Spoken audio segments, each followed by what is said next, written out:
Today, I want to share a story from ancient Indian wisdom that feels incredibly relevant to our busy, often chaotic modern lives. It's the story of a man named Ushasthi.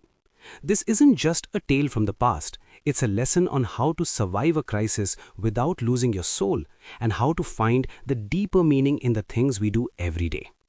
The story begins a long time ago in a land called Kuru. A massive storm had swept through the region, destroying every single crop.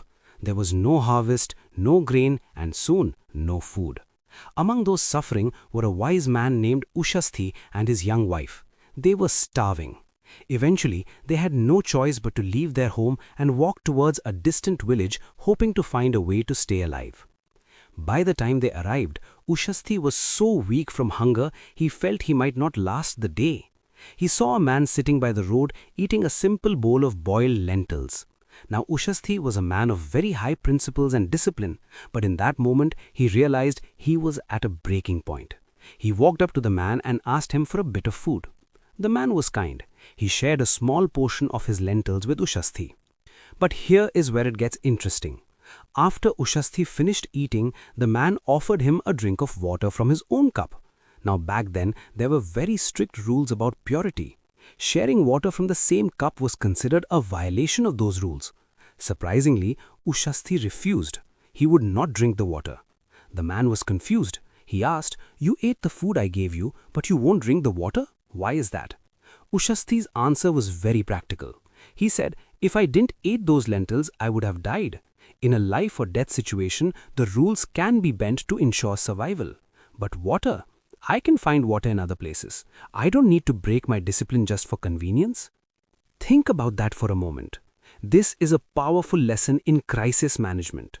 It tells us that while we must be flexible when we are in a true emergency, we shouldn't use that one emergency as an excuse to throw all our values away once emergency. Think of it like a strict health plan.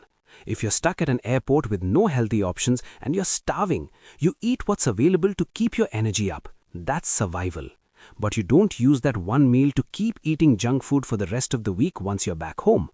Ushasthi reminds us to keep our integrity where we can, even when things are tough. The story continues the next day.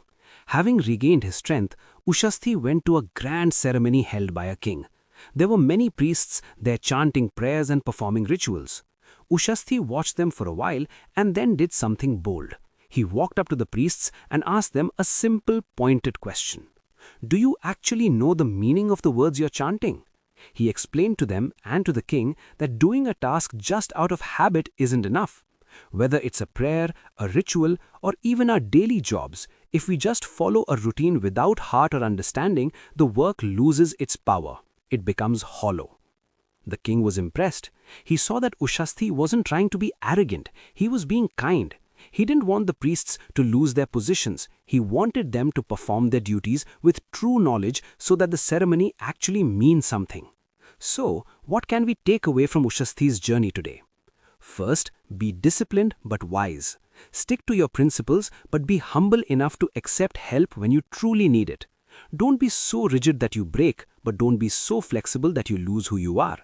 Second, seek understanding. Don't just go through the motions of your life. Whether you're working on a project, helping a friend, or even just doing chores, try to remember the why behind it. Knowledge and intent make your actions powerful.